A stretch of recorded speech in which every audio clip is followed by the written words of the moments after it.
Thank you very much, ladies and gentlemen. I believe in God. I believe in the supernatural God who created the heavens and the earth. I believe in a God who holds the heavens and the earth in existence.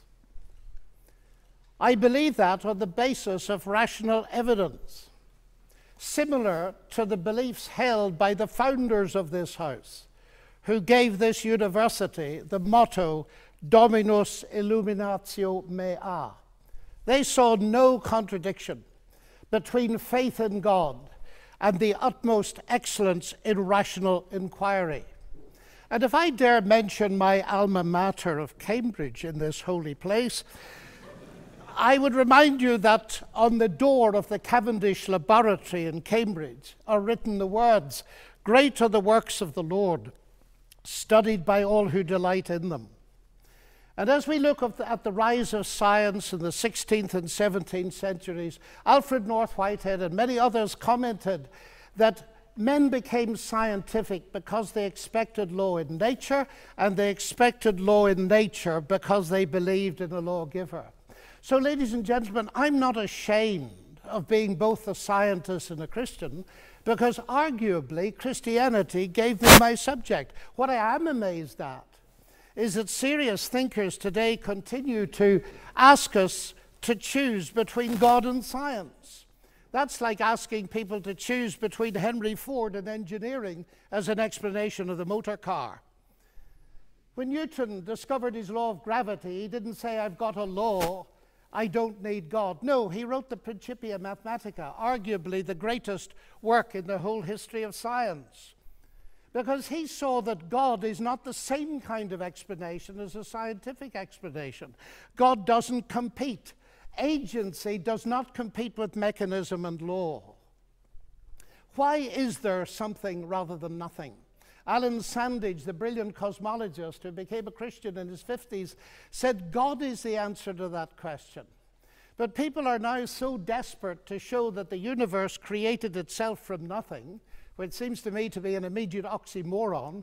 If I say X created Y, I'm assuming the existence of X to explain the existence of Y. If I say X created X, I'm assuming the existence of X to explain the existence of X, which simply shows that nonsense remains nonsense even if high-powered scientists utter it. It reminds me a little bit of G.K. Chesterton, who said, "It is absurd to complain that it is unthinkable for an unthinkable God to make everything out of nothing, and then to pretend that it is more thinkable that nothing should turn itself into everything." The heavens declare the glory of God, says the ancient psalm. And we've unraveled a bit of that, seeing the fine-tuning of the fundamental forces of nature. It's something that's so striking to scientists that it demands explanation. And it seems to me that Arno Penzias hit it right. He is the Nobel Prize winner who discovered the microwave background on which a lot of the evidence for the Big Bang is based. He said astronomy leads us to a unique event, a universe which was created out of nothing, one with the very delicate balance needed to provide exactly the right conditions required to permit life, and one which has an underlying, one might say, supernatural plan. But I want to come to what I think is one of the fundamental arguments for theism. I take it this house believes in reason. That's why we're all here. And as a scientist, I believe that the universe is rationally intelligible. That is something that has struck some of the geniuses of science as demanding an explanation. Einstein said the only incomprehensible thing about the universe is that it's comprehensible. And Wigner talked about the unreasonable effectiveness of mathematics. How is it that a mathematician thinking in her head in here can come up with equations that seem to fit the universe out there? Well, how is it indeed? Because the irony of the atheist position here is evident. My atheist friends, and I have many of them, tell me that the driving force of evolution, which eventually produced our human cognitive faculties, reason included, was not primarily concerned with truth at all, but with survival. And we all know, ladies and gentlemen, what has often happened and still happens to truth when individuals or commercial enterprises or nations feel themselves threatened and struggle for survival. A leading philosopher, Alvin Plantinga of Notre Dame, says if atheists are right that we are the product of mindless, unguided natural processes, then they have given us strong reason to doubt the reliability of human cognitive faculties, and therefore inevitably to doubt the validity of any belief that they produce, including their atheism. Their biology and their belief in naturalism would therefore appear to be at war with each other in a conflict that has nothing at all to do with God. Yet my atheist friends still insist that it is rational for them to believe that the evolution of human reason was not directed for the purpose of discovering truth. And yet it is irrational for me to believe that human reason was designed and created by God to enable us to understand and believe the truth. Curious logic. By contrast with that, biblical theism asserts that ultimate reality is personal and intelligent, and the reason science works, and this was the motivating force that drove the great pioneers of science, is that the universe out there and the human mind in here that does the science are ultimately the product of the same intelligent divine mind. Human beings are made, we are told, in God's image, and that means that science can be done. That makes infinitely more sense to me as a scientist than atheism does. Now let me come briefly to ethics. Ethical behavior, like rational behavior, of course, does not itself require religious belief. This is consistent with the fact that humans are created in God's image as rational moral persons. But just as I suggest that rationality cannot be explained without the existence of God, so I dare to suggest that the existence of morality cannot be explained either. As modern science sprang from Judeo-Christian sources, so did the concept of human equality. Listen to atheist Jürgen Habermas, arguably one of Germany's leading intellectuals. He said that universalistic egalitarianism, from which sprang the ideals of freedom and a collective life and solidarity, the individual morality of conscience, human rights and democracy, is the direct legacy of the Judaic ethic of justice and the Christian ethic of love. This legacy, substantially unchanged, has been the object of continual critical appropriation and reinterpretation. To this day, there's no alternative to it. Everything else is just idle, postmodern talk. And it seems to me he's hitting the core of something important, because the value of a human being on which such egalitarianism rests is based not on what the human being can do, but what she's made of, or how she's made in God's image. I never forget speaking on one of my many visits to Russia to a colleague in the Academy of Sciences. And he said, "You know, John, we thought we could abolish God and retain a value for human beings. We found we couldn't, and we murdered millions of them." And Alexander Solzhenitsyn has said, "If I'm asked, why is it that 60 million of my fellow countrymen were sacrificed?" He said, the answer is, we have forgotten God. Science, of course, marvelous as it is limited. Even a Nobel Prize winner, by analyzing a cake, cannot tell why it was made. But Aunt Matilda, who made it, can tell you. She can reveal it to you. But if she doesn't reveal it to you, you'll never know.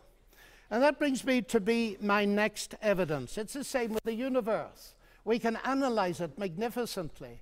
But ultimately, if it has a maker, and I believe it has, only he can tell us what it's all about. And he's done so in the powerful narrative of the Bible, in particular in its analysis of the problem with humanity, not simply in terms of behavioral breakdown between people, but a vertical breakdown of trust between us and the Creator. The unique solution to that problem is not simply in terms of human ethical development, although that's very important, but in terms of something far deeper altogether. The restoration of the fractured relationship with God through the salvation he has brought through Jesus Christ. A radical relationship that empowers us to live ethically from God. And here we reach what for me is the chief evidence, not only for the existence but the nature of God. It is Jesus Christ. He it was who not only taught the golden rule but embodied it, fed the hungry, healed the sick and suffering, and welcomed society's outcasts, brought honor and respect to the marginalized and ashamed. And he's brought forgiveness and peace to multi-millions around the world. He's able to do this, of course, because though he was a man, he uniquely never was only a man, but God become human. The central evidence for this startling claim is, of course, his historical resurrection from the dead that launched Christianity in the world. This is, of course, ladies and gentlemen, a crunch issue. If Jesus rose from the dead, death is not the end and atheism is false. If Jesus did not rise from the dead, Christianity is false. And I remember at Cambridge as a student listening to the brilliant Sir Norman Anderson, a legal expert, going through forensically the evidence from his legal perspective as a brilliant lawyer. And he said at the end of it, "The empty tomb, then, of Jesus forms a veritable rock on which all rationalistic theories of the resurrection dash themselves in vain." Just finally now, as I read the Bible, I do not only find intellectual satisfaction, but I find a great deal of that. I sense the voice of God speaking to me. You say that's intensely personal. But ladies and gentlemen, we've been asked tonight about belief in God. And I want to strongly emphasize that God is not a theory, he's a person. And if the origination of me qua person is a personal God, then the most exciting thing really is there a possibility of getting to know God? And so I don't simply believe there is a God. I've come to know him and trust him. And I have strong reasons for doing so, because of Christ dying and rising again for me. And that has generated in me a sense of utterly unmerited forgiveness, acceptance, and peace. That has enabled me to face the ugly side of my own nature, and with God's help to do something about it. But it's enabled me to face something else. The hardest problem I face as a Christian is the problem of evil and pain. My niece getting a tumor at 22 that kills her. What do I say to my sister? And this is the hardest problem we face. But it seems to me that atheism here has no answer, because by definition, atheism believes that human death is the end, so there is no ultimate hope. But you see, ladies and gentlemen, we could stay here till midnight and beyond arguing, as has been done in this university for centuries, what a good God should, might, would, could, if not, possibly might, just could he not have done, and we'll get nowhere. So it seems to me there's another question we can ask, and it's this. Granted that life presents us with a double picture. We see some beautiful things. We see some ragged edges. We see hurt and pain, and we see joy. How can we come to terms with that? And it seems to me here is no simplistic answer, but a window into an answer, and it's this. If it is actually true that Jesus is, as I believe him to be, the Son of God, then we can ask the question, what is God doing on a cross? And the answer comes back at the very least. God has not remained distant from our human suffering, but has become part of it. And the other side of that is this. Because Jesus rose from the dead, he is going to be the ultimate judge. Now here's an irony, because atheism has no ultimate hope of justice by definition. The vast majority of people in the history of the world have died without justice and will die without justice. And if death is the end, then of course they have no hope of ultimate justice. But the promise in the New Testament, guaranteed by the resurrection of Jesus, is that he is to be the judge in the coming day. So, ladies and gentlemen, those are some of the reasons why I believe that God is real and worthy to be trusted. Thank you.